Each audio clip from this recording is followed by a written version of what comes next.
Assalamualaikum warahmatullahi wabarakatuh. Assalamualaikum. Al-Fatihah.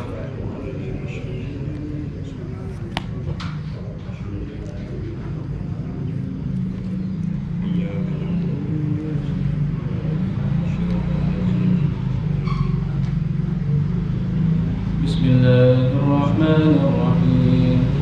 Allahumma inni taqtu bi'irabillah tulu ma sya'allah kufluhu la ilaha illallah babu Muhammadur Rasulullah sallallahu alaihi wasallam safuhu la hawla wa la quwwata illa billahil aliyyil azim wa ahata bina bismillahirrahmanirrahim. Alhamdulillahi rabbil alamin arrahmanir rahim maliki yaumiddin iyyaka na'budu wa iyyaka nasta'in ihdinas siratal mustaqim siratal ladzina an'amta 'alaihim ghairil maghdubi 'alaihim waladdallin. Amin. Surat Al-Ayatu Allahu la ilaha illa huwal hayyul qayyum la ta'khudhuhu sinatun wa la nawm lahu ma fis samawati wa ma fil ard man alladhi yashfa'u indahu illa bi'idhnihi ya'lamu ma bayna aydihim wa ma khalfahum wa la yuhituna bi shay'in min 'ilmihi illa bima sha'a وسع كرسيه السماوات والأرض ولا يؤوده حفظهما وهو العلي العظيم بما استنارت الملائكة بمدينة الرسول بلا مكة ولا سور من كل قدر مقدور وهدر مهدور ومن جميع الشرور تتمسنا بالله من عدويا وعدو الله من ساق أرشنا إلى قاع أرض الله صنعته لا تنقطع بألف لا حول ولا قوة إلا بالله العلي العظيم عزيمته لا تنشق بألف لا حول ولا قوة إلا بالله العلي العظيم. اللهم إنا ننهر إليه بسوء من الجن والإنس والوحش من بشر أو شيطان أو سلطان أو وسواس فارجد نصرهم بالنكاس وقلوبهم بالوسواس وأيديهم بالإخلاص وأعوذكم من الرجل إلى الرأس لا سهل يجلى ولا جبل يقطع بألف لا حول ولا قوة إلا بالله العلي العظيم. وصلى الله على سيدنا محمد وآله وصحبه وسلم والحمد لله رب العالمين. على هذه النية وعلى كل نية صالحة إلى حضرة النبي المجتبى رسول الله صلى الله عليه وآله وسلم. الفاتحة.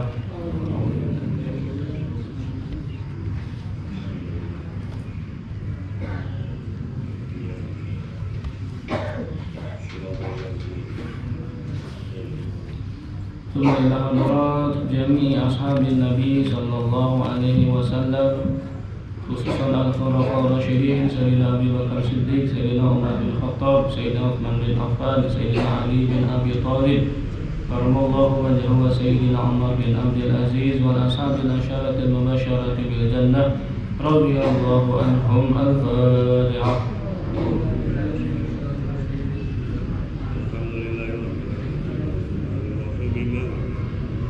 إياك نعبد وإياك نستعين اهدنا الصراط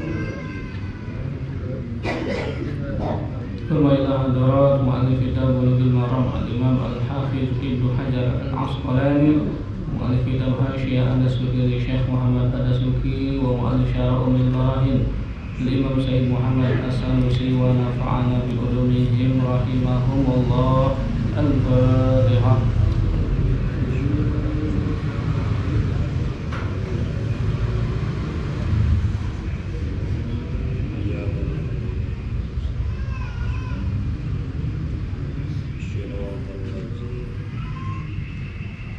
ثم إلى حضرات شيخنا وأستاذنا ومعلمنا ومهذبنا ومربنا ومرشدنا ومالنا لكي حجي عبد الله بن محمد بن محمد إدريس ونفعنا بعلومهم رحمهم الله. الفاتحة.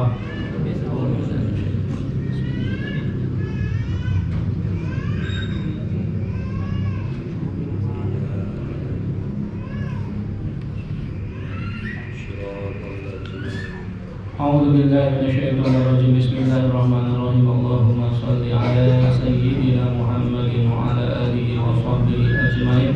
رب اشرح لي صدري ويسر لي أمري واحلل عقدة من لساني يفقهوا قولي. ربي زدني علما وارزقني فهما برحمتك يا أرحم الراحمين. والحمد لله رب العالمين.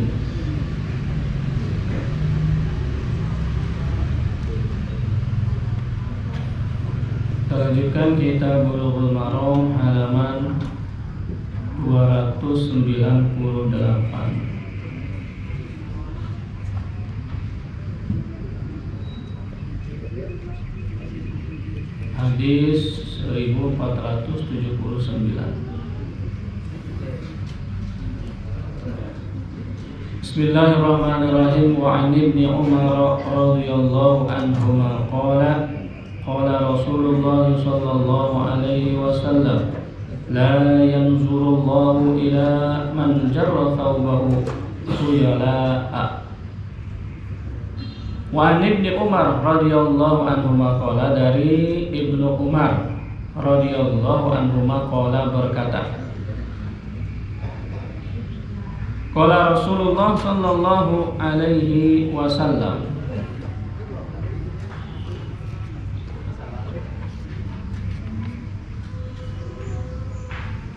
bersabda Rasulullah sallallahu alaihi wasallam,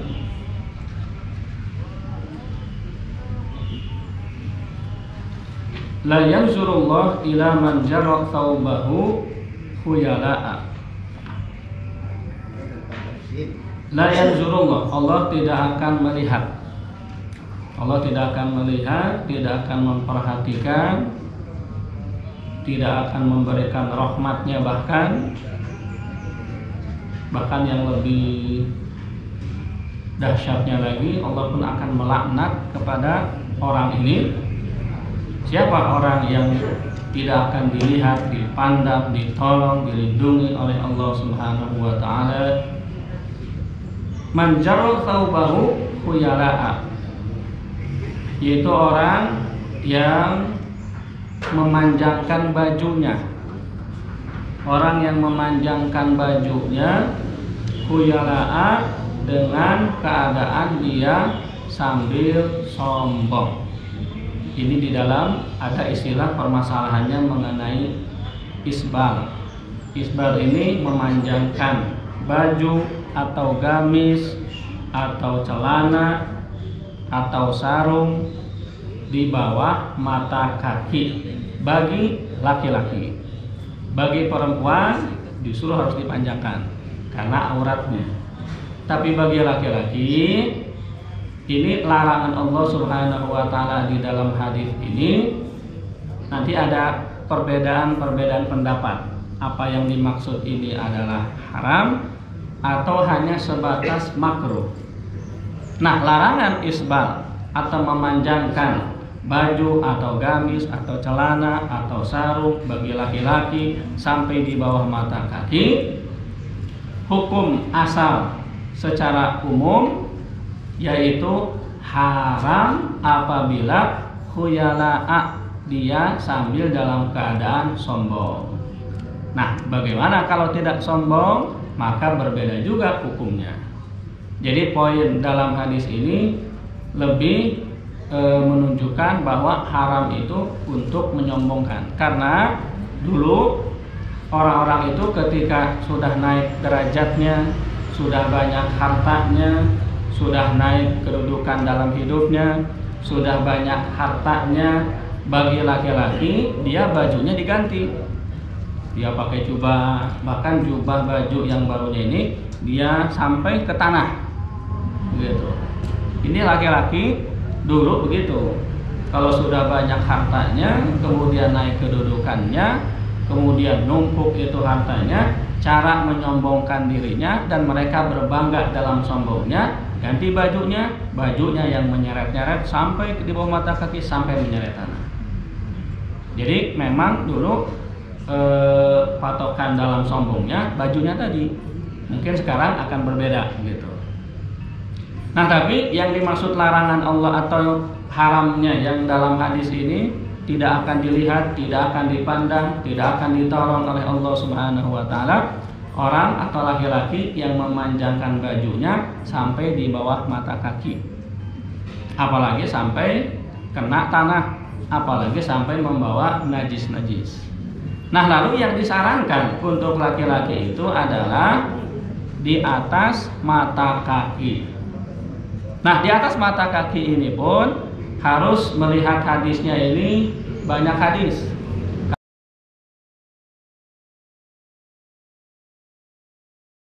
Karena kalau kita melihat ada hadis yang mengatakan Allah akan melaknat, Allah tidak akan melihat kepada orang yang yang isbal, bajunya sampai di bawah mata kaki.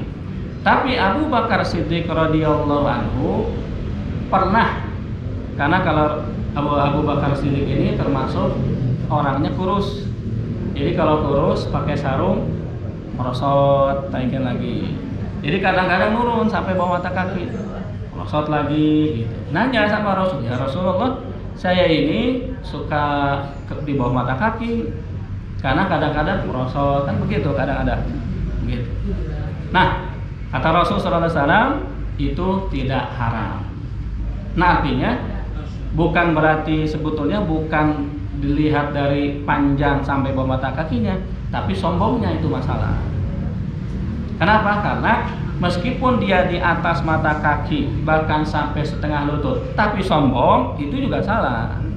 Jadi ini poinnya adalah sombongnya.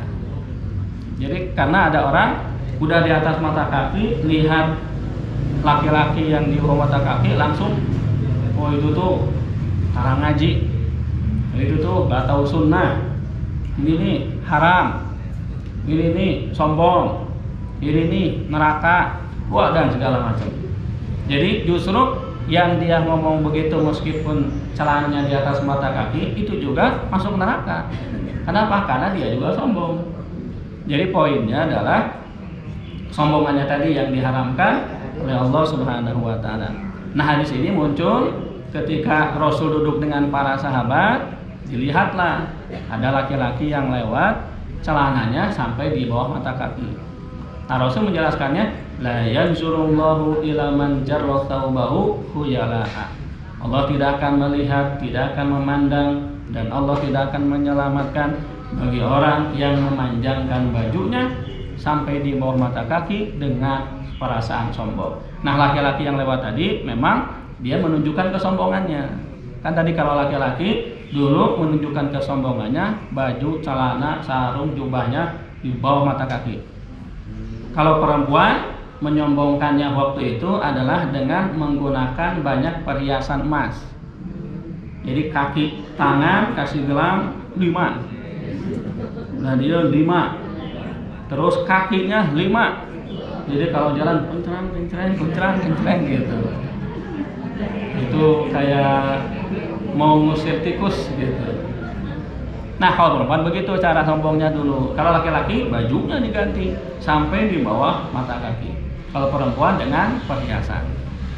Nah, laki-laki yang lewat tadi di hadapan Rasul Shallallahu Alaihi Wasallam dengan para sahabat, dia sedang menunjukkan kesombongannya. Maka Rasul mengatakan itu, Allah tidak akan memandang orang yang memanjangkan bajunya sampai di bawah mata kaki. Istilah memanjangkan baju atau pakaian di bawah mata kaki bagi laki-laki namanya adalah isbal. Nah, isbal ini diharamkan oleh Allah Subhanahu wa taala. Nah, lalu jadi kalau dilihat dari segi hukumnya secara umum yang mutlaknya memang haram. Tapi di hadis yang lain tadi dijelaskan Abu Bakar Siddiq pernah juga, kemudian ada tabi'in juga sama gitu. Tapi karena memang tidak ada kesombongan, mungkin memang lupa atau memang sengaja cuman tidak melebihi lah. Dia pas di mata kaki atau lebih sedikit, tapi tidak ada perasaan sombong. Nah, itu tidak sampai jatuh kepada yang haram. Menurut Imam Syafi'i, dengan perasaan kalau sombong memanjangkan baju di bawah mata kaki atau isbal dengan sombong hukumnya haram. Kalau dia isbal tanpa ada perasaan sombong hanya sampai ke makruh saja. Makruh pun tidak syadid gitu ya. Makruh mendekati perkara yang mubah. Hanya semua mazhab sepakat kalau dengan perasaan sombong isbal ini hukumnya adalah haram. Kalau tidak sombong maka beda pendapat di situ. Nah, kemudian dan yang bagus tadi bagi laki-laki adalah di atas mata kaki. Itu pun setengah lutut. Kalau mungkin ditambahkan silahkan. Tambahkan lagi sampai mata kaki pun gak apa-apa. Karena jangan sampai kita ngejar sunnah tadi, kita ngejar harus melaksanakan sunnah tadi, tapi menghilangkan nilai budaya atau keindahan bagi pakaian laki-laki. Bisa dibayangkan kalau misalnya bajunya udah pakai jas, pakai dasi, terus udah mau berangkat lah pakai sepatu, kemudian celananya sampai dekat lutut. Nah, kalau dilihat dari nilai seni kayaknya nggak dapet gitu. Kebayang pakai dasi, pakai jubah, terus ini celananya begini. Nah, oleh karena itu kan innallaha jamilun yuhibbul jamal. Allah itu indah, senang kepada hal-hal yang indah. Nah, pada laki-laki terkait dengan isbal ini silakan di atas mata kaki atau kalaupun pas tidak apa-apa, cuma jangan sampai di atas mata kaki ini menghilangkan keindahan pakaian laki-laki. Itu juga harus diperhatikan.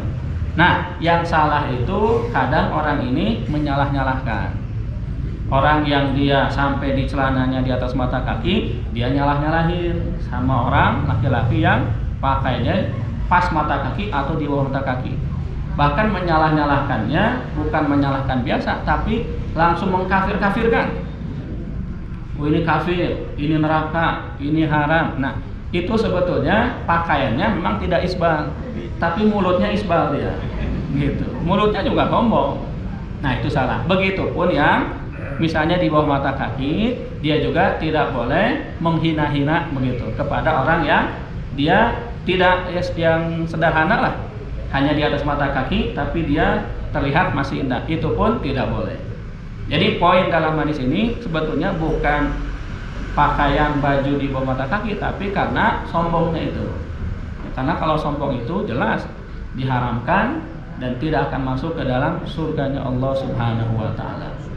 Kenapa? Karena sombong inilah yang mengeluarkan iblis, setan dari surga. Itu sombong tuh. Maka ada perasaan sombong, maka haram masuk ke dalam surga. Kenapa sombong tadi dikeluarkan dari surga? Ketika disuruh sujud kepada Nabi Adam, ini setan iblis nggak mau. Dia alasannya, saya diciptakan dari api, manusia diciptakan dari tanah, maka saya lebih mulia daripada manusia atau Nabi Adam tadi. Nah, karena sombongnya tadi dikeluarkan dari surganya Allah Subhanahu wa taala, masuk ke dalam api neraka. Nauzubillah tsumma nauzubillah. Nah, jadi oleh karena itu poin yang penting ini adalah kesombongannya tadi. Jadi kita juga tidak harus udah kalau begitu pakai celananya harus di atas mata kaki setengah lutut, tidak harus begitu juga. Tambahkan nilai seninya gitu. Kalau perempuan udah mutlak, perempuan harus tutup. Tapi zaman sekarang kebalikan kayaknya. Yang laki-laki dia kadang panjang, tapi yang perempuan bukan di atas mata kaki, tapi di atas lutut. Gitu. Zaman sekarang begitu, di atas lutut gitu. Kalau yang laki-laki, cuma kalau perempuan begitu. Nah, ini sudah kebalik. Oh, itu jelas haram kalau dilihat. Kenapa? Karena itu aurat. Ini kita lagi bahas terkait khusus pakaian celana, gamis atau sarung pokoknya untuk laki-laki yang dia berada di bawah mata kaki. Dan tentu ada nilai baiknya juga. Kalau kita ingin ngepas, tidak ingin berlebihan, ya pas mata kaki atau di atas sedikit bagus. Tidak usah terlalu tinggi sampai dekat lutut, tapi jangan juga sampai menjulur, ngegeser atau kena tanah. Karena justru khawatir juga nanti kena sampai tanah, pasir, ada debu, ada kotoran dan segala macam, justru membawa najis. Jadi kalau ingin selamatnya ya sudah, berarti pas di mata kaki. Begitu. Ini lebih amannya seperti itu. Tapi kalaupun seandainya ya di pas di mata kaki nggak jadi masalah.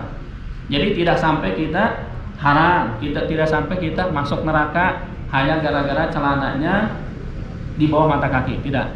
Gitu. Jadi ini harus diperhatikan oleh kebanyakan orang. Nah, orang-orang yang menyalahkan di bawah mata kaki berarti dia juga harus memahami hadis-hadis yang lain. Kalau dilihat dari hadis ini memang betul, Allah tidak akan melihat, tidak akan memandang, bahkan akan melaknat laki-laki yang pakaiannya melebihi mata kaki. Secara umum begitu. Tapi harus lihat hadis-hadis yang lain. Bahwa pernah para sahabat begitu, Rasul tidak mengharamkannya, tidak melarangnya. Kenapa? Karena memang tidak ada kesombongan. Jadi yang penting ini adalah sombong itu yang diharamkan. Di atas mata kaki tapi dengan perasaan sombong itu juga salah.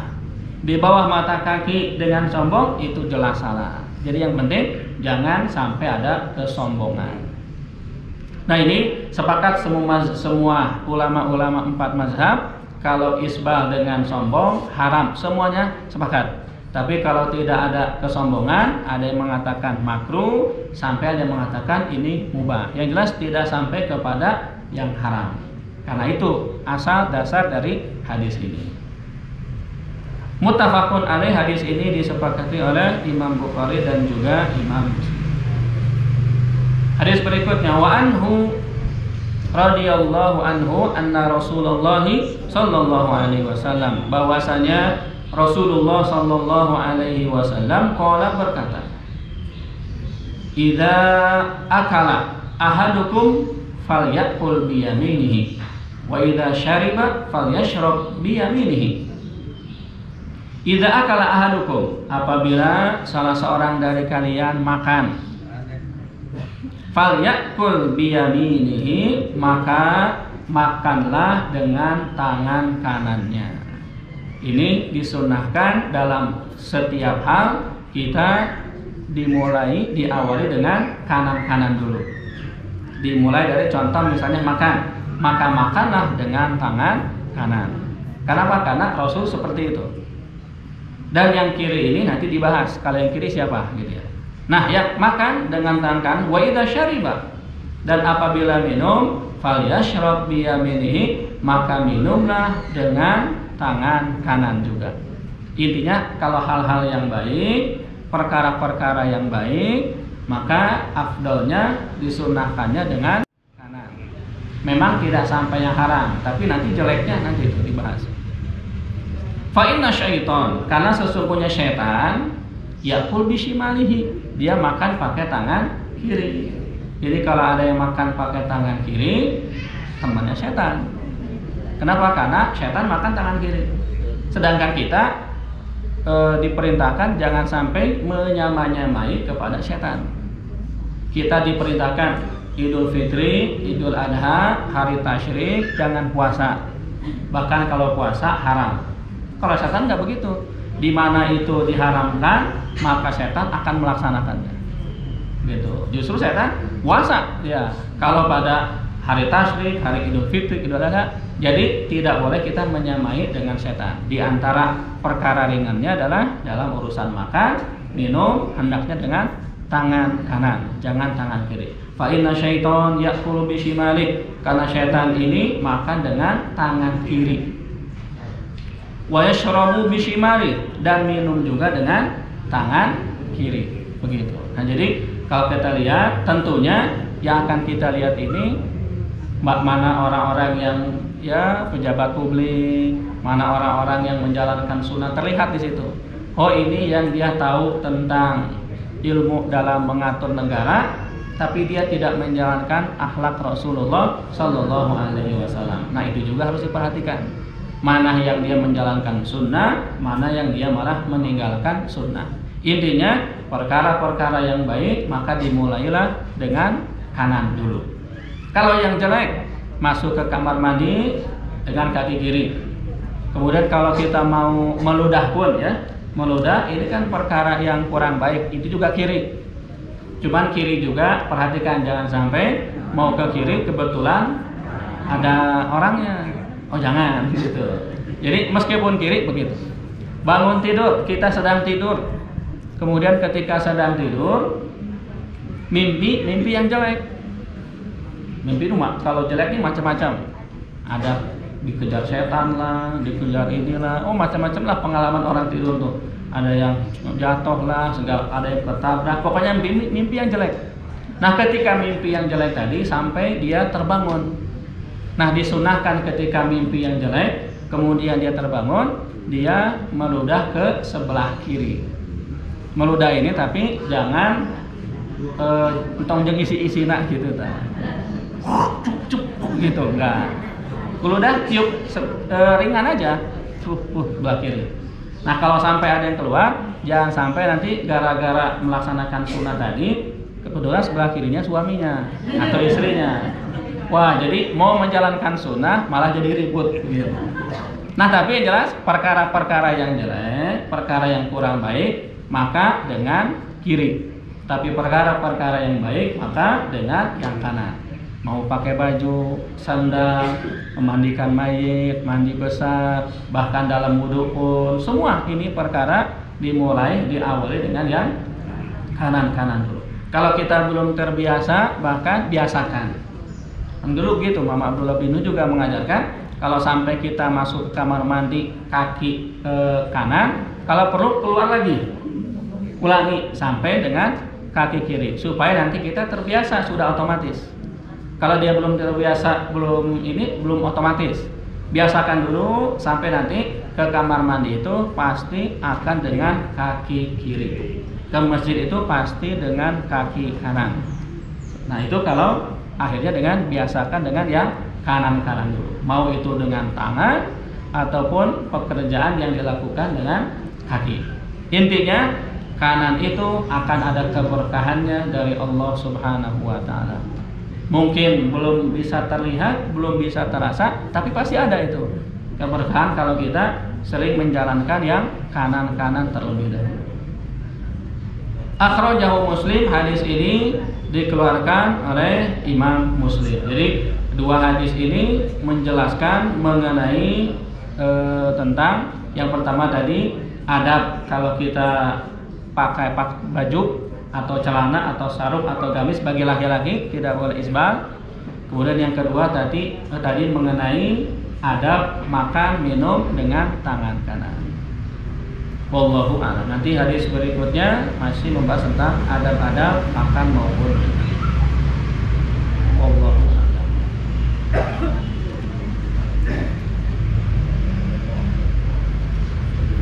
Ada yang minta doakan yang sedang sakit. Bapak Kiki Riyadi menunjuk kepada mudah-mudahan sehat afiat, dan juga saudara-saudara kita yang sakit mudah-mudahan diangkat penyakitnya oleh Allah Subhanahu wa Ta'ala. Amin ya rabbal alamin. Al-Fatihah. A'udzu billahi minasyaitonir rajim.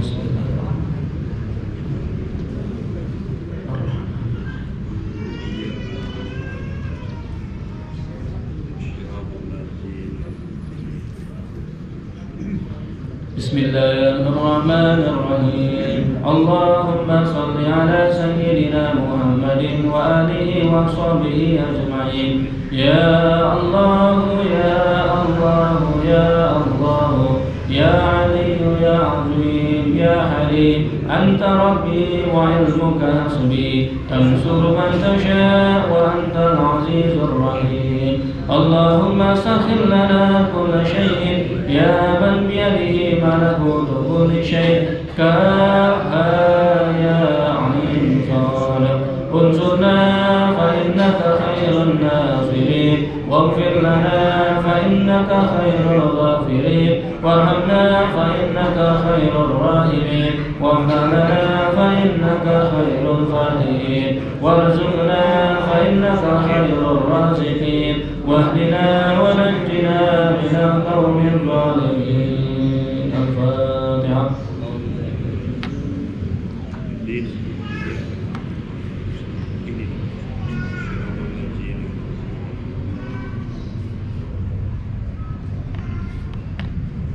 إلهي علمك كاف عن السؤال اكفني بحق الفاتحة سؤالا وكرمك كاف عن المقال اكفني بحق الفاتحة مقالا وحصل ما في ضميري وحصل ما في ضميري وحصل ما في ضميري.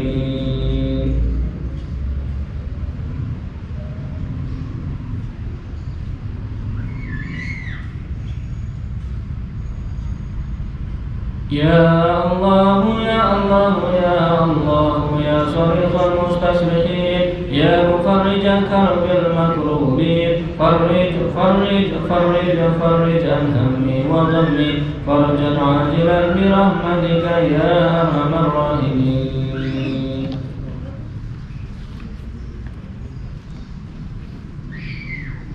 Kita lanjutkan Hasyiah Ad-Dasuki halaman 195.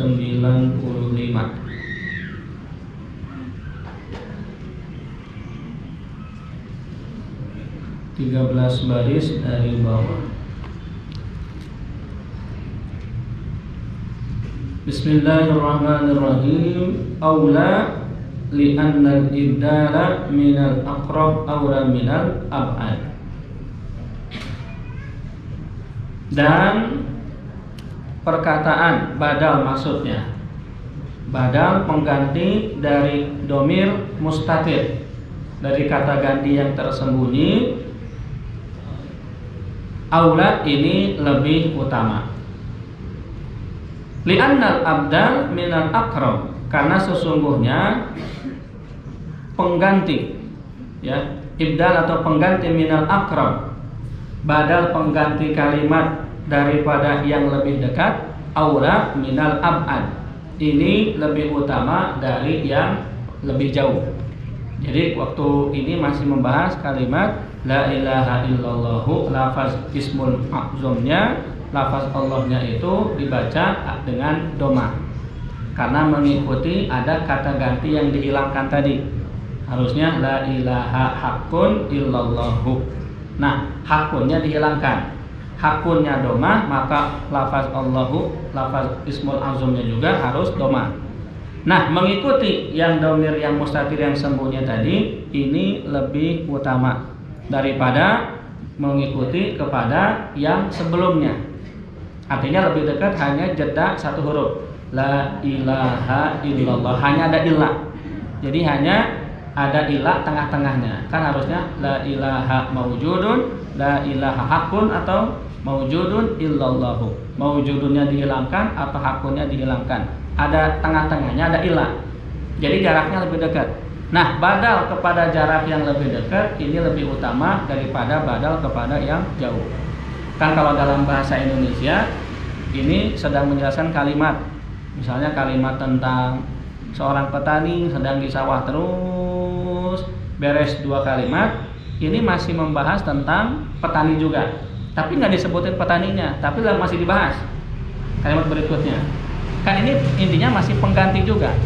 Jadi ada kalimat dia sedang membahas tentang petani, tapi di kalimat-kalimat berikutnya tanpa menyebutkan petani itu lagi, padahal dia masih membahas itu. Nah, bahasa Arab pun sama, ada sedang membahas tentang kalimat maujudun, terus ternyata masih dibahas juga di bawahnya. Nah, dan itu harus mengikuti kepada lafaznya yang sama. Kalau dia domah maka itu harus domah, kalau yang sebelumnya fathah maka badalnya juga harus fathah, dan seterusnya. Inilah kenapa dibacanya lafaz Allahunya itu dengan domah, bukan la ilaha illallah ha atau hi, tapi hu, begitu. Dan kita kalau dalam keadaan baca pun ini yang penting tidak merubah kepada maknanya. Karena kalau semakin cepat bacaannya, kadang lafaznya banyak yang tidak terdengar lagi beberapa. La ilaha illallah terus sampai gak hanya illallah, illallah, illallah, illallah dan seterusnya.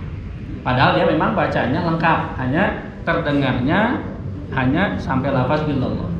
Bahkan sampai ada lafaznya ini la ilaha illallah, la ilaha terus hanya terakhir hu.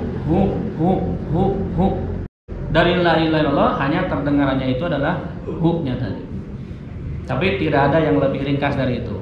Jadi ada yang la ilaha illallah jelas, ada yang hanya illallah, ada yang Allah, ada yang hu dan seterusnya. Nah, itu hanya dari sisi lafaz cara membacaannya. Nah, badal kepada pengganti dhamir mustatir yang lebih dekat, aula minal ab'ad, ini lebih afdal, lebih utama dari badalnya kepada kalimat yang lebih jauh. Kan ini hanya jadanya kalimat ilahnya saja. Wali annahu la da'iyata ilal itba' bi'tibaril al-mahal. Dan ini tidak harus, karena sesungguhnya tidak harus ada ajakan atau mengikuti ilal itba' bi'tibaril mahalli. Tidak harus ikut kepada tempat kedudukan dalam kalimat dalam bahasa Arab. Ma'imkanil itba' bi'tibaril lafaz. Dalam keadaan dia mungkin mengikuti dari sisi lafaznya. Jadi kalau dari tempat mungkin tidak bisa sama, tapi lafaznya bisa sama. Kalau tadi la ilaha maujudun illallahu, dia bisa ngikutin Allahu ikut kepada maujudun. Jadi lafaznya bisa ikut domah. Tapi mengganti tempatnya ini juga tidak ada tuntutan. Yang penting dia lafaznya dalam keadaan sama. Nah, kalau dalam ilmu nahwu ini disebut dengan ada badal, ada mubdal. Ada kalimat pengganti dan ada yang diganti. Memang ini yang pertama ini, pasal pertama masih membahas tentang cukup dalam ya, tentang struktur bahasa kalimat tauhid la ilaha illallah ini. Maka kalimat la ilaha illallah kita ulangi lagi, ini termasuk di antara zikir yang paling afdal. Afdal zikri fa'lam annahu la ilaha illallah. Dan la ilaha illallah ini di dalam kitab-kitab tauhid banyak dijadikan sebagai obat dan penangkal hal-hal yang jelek. Kalau misalnya ada yang mungkin kita kenal dengan ilmu-ilmu yang gaib, atau mungkin ada sihir-sihir lah kita katakan, maka kalimat la ilaha illallah ini cukup untuk menangkal sihir tersebut. Apalagi dibaca la ilaha illallahnya lengkap, la ilaha illallahnya sekian banyak, maka ini cukup untuk mengusir hal-hal yang gaib atau yang sihir tadi. Maka biasanya kalau di televisi ini cenderung kalau yang zikir ini pasti untuk ngusir jin, ngusir setan. Ada yang kemasukan pakai bacanya zikir. Pokoknya Islam ini kalau di TV ini ngusir jin sama setan aja. Kebanyakannya begitu. Padahal kalau ingin menerjemahkan Islam itu apa, kan luas. Islam ini ada sedekah, Islam ini ada silaturahim, Islam ini ada berbuat baik, Islam ini menjaga hak sesama muslim, Islam ini menjaga hak dengan yang bukan muslim. Jadi kalau bicara Islam itu harusnya luas. Jangan bicara Islam itu identiknya dengan jin, setan. Kebanyakan film itu diterjemahkannya begitu. Pokoknya kalau udah ada sinetron atau sudah ada film ada ustadznya, biasanya film jurig. Ada kiainya lagi zikir, film setan. Mau film zaman dulu atau zaman sekarang begitu. Jadi lebih identiknya ini lebih kepada hal-hal yang mengusir hal-hal sihir atau yang gaib. Nah, terlepas dari itu memang bisa ya, la ilaha illallah ataupun dengan zikir-zikir yang lain ini bisa menjauhkan dari setan-setan. Kalau di Aliyah ini insya Allah full wiridannya. Ya, ini diantara ya beda tempat kita dengan beda yang lain adalah dengan wiridannya. Karena wiridan ini hampir non-stop tiap hari. Qabla subuh, ba'da subuh, duha, zuhur, asar, ba'da maghrib, bahkan sebetulnya ada ba'da isya dan seterusnya. Ini banyak wirid-wiridan dan zikir-zikirnya. Insya Allah ini kalau dibaca istiqomah kemudian dibaca sambil diresapi, insya Allah akan ada kebaikan keberkahan dunia dan akhirat. Yang bisa tahu dan bisa merasakan masing-masing beda-beda biasanya. Ada yang ini, saya berkahnya di sini, saya berkahnya dalam hal ini, beda-beda semua ini. Jadi tidak ada yang sama. Yang ini kerasa bedanya dalam hal ini, yang ini kerasanya dalam hal ini. Masing-masing punya merasakannya beda-beda karena asal bekas dari wiridan-wiridan zikir tersebut. Terutama terlebih lagi dengan zikir la ilaha illallah ini. Yang ini insya Allah kalau dibaca kemudian diistiqomahkan sambil diresapi, maka dibahas dalam pengarang kitab ini akan muncul gudang-gudang segala-galanya. Ilmu, rizki ada dalam kalimat la ilaha illallah. Maka siapa yang bisa mendapatkan gudang ini? Orang yang punya kuncinya. Nah, siapa yang dapat kuncinya? Allah yang akan menghendaki siapa yang diberi tadi. Yang jelas kita sedang diarahkan menuju kepada ridha Allah Subhanahu wa taala lewat ilmu juga dengan zikir-zikir yang diajarkan. Maka insya Allah orang-orang yang zikir ini senantiasa akan dijaga oleh Allah Subhanahu wa taala. Ustaz, tapi ini zikir mah rajin, kemudian doanya juga rajin, tapi dia masih ada maksiatnya misalnya. Nah, jangan pernah menyalahkan zikirnya. Jangan pernah menyalahkan doa atau wiridannya. Mungkin kitanya belum sampai, mungkin kitanya belum sempurna. Yang jelas zikir, wirid atau tadarus atau apapun juga ini pasti akan mengarahkan kita jadi baik. Kalau ternyata kita tidak baik, ini ada masalah dalam diri kitanya. Ya, bukan di zikirnya. Ini padahal baca sholawat nariyah sudah 1111 kali. Unggal malam Jumat tiap Rabu. Tapi gini, nah itu jangan salahin sholawat nariyahnya, tapi kitanya yang salah. Sholawat mah memang ngarahinnya kepada yang baik semua. Apa mungkin kita ada kotor hatinya, atau mungkin kita belum khusyuk zikirnya, atau kita macam-macam lah itu. Masing-masing yang bisa merasakannya. Nah, yang jelas kalau hatinya sempurna, dia baca dengan sempurna, dia zikir dengan sempurna, dia gunakan dengan segala mungkin, dengan setiap yang dia bisa, insya Allah dapat tuh nanti barokahnya pada diri dia. Kalau sudah dia dapat berkahnya, nanti nyambung biasanya. Anaknya kena berkahnya, saudaranya kena keberkahannya, semua kena keberkahannya. Banyak keberkahan-keberkahannya seperti itu. Nah, jadi dan ini akan diberikan kepada masing-masing orang beda-beda, tidak akan ada yang sama. Gitu. Nah, siapa yang bisa merasakannya? Tergantung kita bagaimana kita dengan ketika zikir dan menyebut nama Allah Subhanahu wa taala. Ini yang membedakan tingkatan derajat kita di hadapan Allah Subhanahu wa taala. Nah, contoh yang paling mudah, paling gampang kan kita, guru kita yang terdekat, Abi, begitu memang mengamalkannya. Sampai full zikir itu sudah ibarat kayak makanan. Kalau enggak zikir itu lapar itu memang. Itu terlihat memang. Jadi zikirnya kadang 2 jam, sejam, kadang udah enggak, yang mungkin umur 17-20 ini kalah itu umurnya. Kalau kita zikir, kemudian kalau melihat guru kita Abi begitu zikirnya. Dan tidak boleh keputus.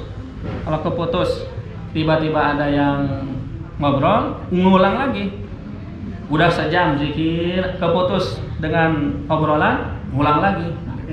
Itu jadi kalau ingin sempurna harus nyambung. Maka perlu waktu khusus, tempatnya juga khusus. Itu kadang baca sendiri. Apalagi kalau dibacanya berjamaah. Berjamaah tentunya kan kita yakin kalau ada 40 orang berdoa, maka ada 1 orang yang doanya seperti doanya seorang wali abdal. Artinya 1 orang yang doa tadi akan diijabah dan dikabul. Kita kalau misalnya ngaji berapa orang yang berdoa? Kalau kita kuliah subuh Ahad misalnya berapa orang itu yang hadir ngaji? Ada tuh wali abdal di situ, doanya diangkat oleh Allah Subhanahu wa taala. Nah, jadi keyakinan kita terhadap zikir ini akan menentukan selamat atau tidak selamatnya hidup kita. Mudah-mudahan Allah Subhanahu wa taala melimpahkan kepada kita keberkahannya. Doa-doa kita senantiasa diijabah oleh Allah Subhanahu wa taala dan mudah-mudahan kita diselamatkan oleh Allah Subhanahu wa taala. Amin ya rabbal alamin. Wallahu a'lam. Al-Fatihah. A'udzu billahi minasyaitonir rajim.